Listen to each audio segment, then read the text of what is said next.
આજે ગુજરાત બોર્ડ ધોરણ 10નું પરિણામ જાહેર કરવામાં આવ્યું છે, જેમાં કર્ણાવતી સ્કૂલના વિદ્યાર્થીઓએ બાજી મારી છે। કર્ણાવતી સ્કૂલમાં વિદ્યાર્થીઓને ખૂબ સારી રીતે મહેનત કરાવવામાં આવે છે। કર્ણાવતી સ્કૂલનું 100% પરિણામ આવ્યું છે, ત્યારે કર્ણાવતી સ્કૂલમાં વિદ્યાર્થીઓને બોર્ડની પેપર સ્ટાઇલ મુજબ તૈયારી કરાવવામાં આવે છે। શિક્ષકો દ્વારા પણ પૂરતું ધ્યાન આપવામાં આવે છે। આગામી સમયમાં કર્ણાવતી સ્કૂલ રાજકોટમાં જ નહીં પરંતુ સમગ્ર ગુજરાતમાં ડંકો વગાડશે। આ તકે કર્ણાવતી સ્કૂલના આચાર્ય અશોક પાંબરે જણાવ્યું હતું કે વિદ્યાર્થીઓએ બોર્ડની પરીક્ષા દરમિયાન ખૂબ જ મહેનત કરવી જોઈએ।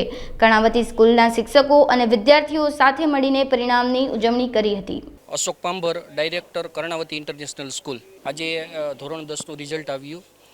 કર્ણાવતી ઇન્ટરનેશનલ સ્કૂલનું રેલનગરમાં નહીં સમગ્ર રાજકોટમાં અવ્વલ નંબરે રિઝલ્ટ આવ્યું છે। અમારી પાસે જે ટોટલ સ્ટ્રેન્થ હતી એના 35% વિદ્યાર્થીઓને 90+ PR આવેલા છે અને 98 અપ 15% વિદ્યાર્થીઓને 98 અપ PR આવેલા છે। વિદ્યાર્થીઓની સતત અને સખત મહેનત, વાલીઓનું અમને સંપૂર્ણપણે સહયોગ, શિક્ષકોનું યોગ્ય માર્ગદર્શન અને સ્કૂલનું ફોલોઅપ એને કારણે અમે આ નવો ટ્રેડમાર્ક છે એ અમે અપનાવી શક્યા છીએ। વિદ્યાર્થીઓ શિક્ષકોના માર્ગદર્શન નીચે સતત અને સખત મહેનત કરતા। આ ઉપરાંત વિદ્યાર્થીઓ છે એ રાત્રે 12 વાગ્યા સુધી સતત હોસ્ટેલના વિદ્યાર્થીઓ હોય, સિટીના વિદ્યાર્થીઓ હોય, સતત રીડિંગ કરતા। સ્કૂલ દ્વારા વિદ્યાર્થીઓને સતત કાઉન્સિલિંગ કરી અને વિદ્યાર્થીઓમાં નકારાત્મકતા આવે તો એને અમે દૂર કરવાનો પ્રયત્ન કરતા। આ તો હજી અમારી શરૂઆત છે। જેમ જેમ સમય પસાર થતો જશે તેમ તેમ કર્ણાવતી સ્કૂલ માત્ર રાજકોટમાં નહીં, અમે સમગ્ર ગુજરાતમાં પ્રથમ નંબરે અવ્વલ નંબરે આવવાનો પ્રયત્ન કરીશું। એ ગુજરાત બોર્ડનું જે 10માનું પરિણામ આવ્યું છે એમાં અમારી કર્ણાવતી ઇન્ટરનેશનલ સ્કૂલમાં 100% છોકરાઓ બધા પાસ થઈ ગયા છે અને એમાં એક પણ છોકરું ફેલ નથી થયું। અને અમારા શાળાના સંચાલકો, શાળાના વિદ્યાર્થીઓ અને શિક્ષકો બધા મહેનત કરે છે એનું આ પરિણામ છે। વાલીઓને સંદેશ આપી કે છોકરાઓને મોબાઈલ પ્રત્યે થોડોક અરુચિ પેદા થાય એવું કરી અને મોબાઈલમાં ઓછું ધ્યાન દે અને 3 થી 4 કલાક વાંચે એટલે બોર્ડમાં સારું પરિણામ મળે ગમે એને। મારું નામ વસુલિયા કૃષ્ણા છે।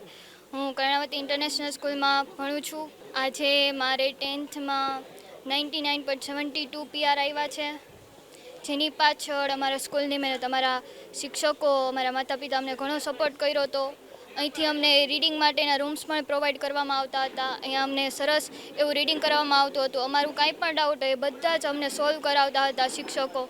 રોજનું લગભગ 10 કલાક જેટલું રીડિંગ કરતા હતા। આગળ મારે સાયન્સ લેવું છે અને ડૉક્ટર બનવાની ઈચ્છા છે।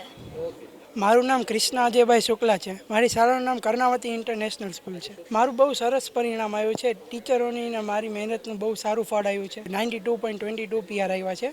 હવે આગળ મારે સાયન્સ કરવાનું છે। સાયન્સમાં મારે ડૉક્ટર બનવાની હવે ઈચ્છા છે। અત્યારે અમારે અહીંયા સ્કૂલમાં બહુ સારું એટમોસ્ફિયર આવી જાય છે। અમે ભણવા હાટું છે એને 10-11 કલાકનું રીડિંગ મળી જાય છે સ્કૂલે ને સ્કૂલે। એ સિવાયનું જે બી એટમોસ્ફિયર ટીચરો તરફથી ફૂલ સપોર્ટ આવે છે। જે બી સપોર્ટિંગ એને આપણે કાંઈ પ્રોબ્લેમ હોય, કાંઈ બી ભણવાના બાબતે હોય તો ફૂલ સપોર્ટ રહેતા, ફૂલ મીન્સ કાંઈ આમ રહેવા નથી દેતા એમ। મારું નામ નારેજા જીનતબેન ફિરોઝભાઈ છે। અમારો સન છે નારેજા રેહાન, એના 99.28 PR આવેલ છે અને પર્સન્ટેજ 94.66 આવેલ છે। એને આટલા જે PR આવ્યા અને સાયન્સમાં 100 આઉટ ઓફ 100 આવ્યા, એમાં એની મહેનતને સાથે સાથે એના શિક્ષકોની મહેનત ઘણી છે એમ।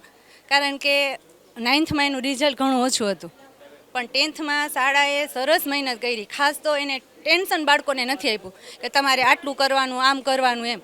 શાળાએ પોઝિટિવ રહી, આખો સ્ટાફ, આચાર્ય બધાય પોઝિટિવ રહીને બાળકોને છે ભણાવ્યા ને એને જે મોટિવેટ કર્યા ને એના કારણે આ રિઝલ્ટ સરસ આવ્યું છે।